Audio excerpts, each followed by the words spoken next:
People are not going to like to hear this, but right now, Tony Khan is probably the best booker in the world.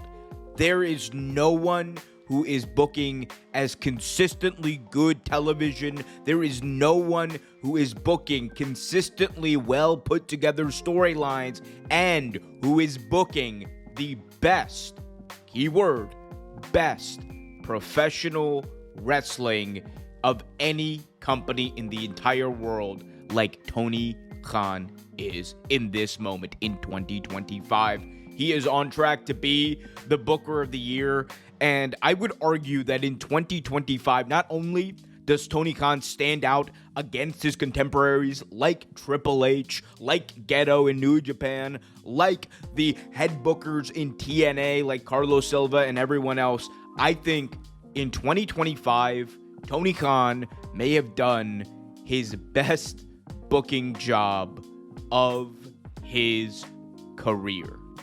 And I understand that may sound like hyperbole, especially when you consider the way that 2025 started, with many people calling for Tony Khan's head, both for falling ratings, but also for the absolute atrocity that was the Death Riders storyline that captured the AEW World Championship and held it hostage for nearly 10 months. But at the same time, if you look at everything on the show, if you look at every single AEW Dynamite, and you compare the stories that have been told, the matches we have seen, the ability to be flexible, change on a dime with injuries, change on a dime with contract expiring, change on a dime with all of the things that you get thrown at as a booker, I think there's been no one that has done it better this year than Tony Khan. And I also think because of the fact that Tony's had to deal with injuries to several of their key stars like Swerve Strickland, stars like Will Ospreay, stars like Kenny Omega, I think that this year has been his best job as a booker. And I know what immediately you're thinking. Well, what about 2021 when AEW was red hot? They were on fire. They were doing everything right.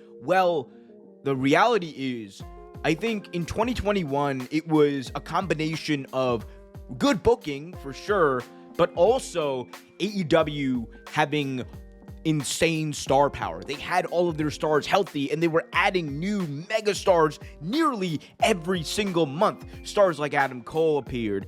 You had Bryan Danielson come in, CM Punk, all in a short amount of time, and you combine that with the existing Young Bucks, the Kenny Omegas of the world, and the like. It felt like AEW was the place to be. It felt like they had just insane aura and star power at their disposal, and that naturally was going to predispose them to tell really cool stories. But in 2025, let's be honest, there is no CM Punk. Kenny Omega is here, but he's really not there week to week. MJF, a key part of their television for the past couple of years, is also not there every single week. And because of that, because of injuries to other major stars, they've had to pivot several different times. And I think Tony Khan's ability to maximize and use the depth on his roster to build up younger stars like Kyle Fletcher, stars like Chris Statlander, stars like Konosuke Takeshita, involve them in these long builds, keep them around, use the ability to put stars in factions like the Don Callis family in order to keep them relevant. He's been very unique in the way that he has contributed to the flexibility of AEW as a television product. And you combine that with the matter of fact that all of the other wrestling companies and their bookers right now are probably having career lows as far as booking goes. Gedo in New Japan should probably lose his job because he has messed up everything that is good about that company. He had a very nice run with Hiroki Goto as the world champion, only for that to be completely forgotten, and then for Zack Sabre Jr. to come back into the picture and for House of Torture nonsense to dominate New Japan once again.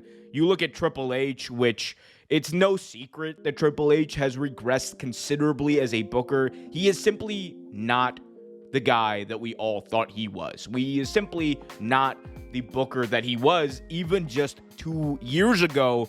And if you want me to bring it up, I can bring it up. Triple H fumbled the biggest storyline in the history of professional wrestling when he messed up the John Cena heel turn. If by no other metric you want to judge Triple H, you have to, as a common sense thing, look at his inability to book what should have been a slam dunk in John Cena's final year as a huge demerit for him as a booker. And because of the reasons I just mentioned, because of the fact that his contemporaries are just not cooking, it's Tony Khan's year. And I think that it's only gotten better. The year, as it's progressed, has led to it being more of a storytelling product. AEW right now, week to week, tells more compelling stories, involves more characters, and feels more like peak AEW than it has ever felt like before. You have these groups like the Don Callis family that I mentioned. You have the reinsertion of the Young Bucks and Jurassic Express into the tag team division. You already have the big legends like FTR, Cope and Cage, and then on top of it, you're building up new stars like Jet Speed. It feels like there's an emphasis on tag team wrestling that simply was not there in years past. You feel also like the main event scene has gotten bigger. Toni Storm is a bona fide star, having headlining feuds such as her feud with Mariah May, such as her feud with Mercedes Moné, and also putting over Chris Statlander, who we have all been waiting to see hold that AEW World Championship in her hands. And Tony Khan delivered arguably the moment of the year with Hangman Adam Page after nearly 2.5 years of futility in All Elite Wrestling, after a journey that people felt like Hangman may never, ever, ever return from, and he would never come back to the good side. He finally did. He culminated one of AEW's best shows ever at All In 2025 in Texas, with an all-time level ending and an all-time level moment. And I think for that reason and his ability to see the larger picture, he deserves a lot of credit. Now, this is going to make a lot of people mad, but I ask you this. If you disagree with me, please explain to me how I am wrong, and explain to me, more importantly, who else deserves that honor of being called Booker of the Year. Because right now, in my view, I think Tony Khan is running away with it. I might be wrong, but hey, I guess we'll see.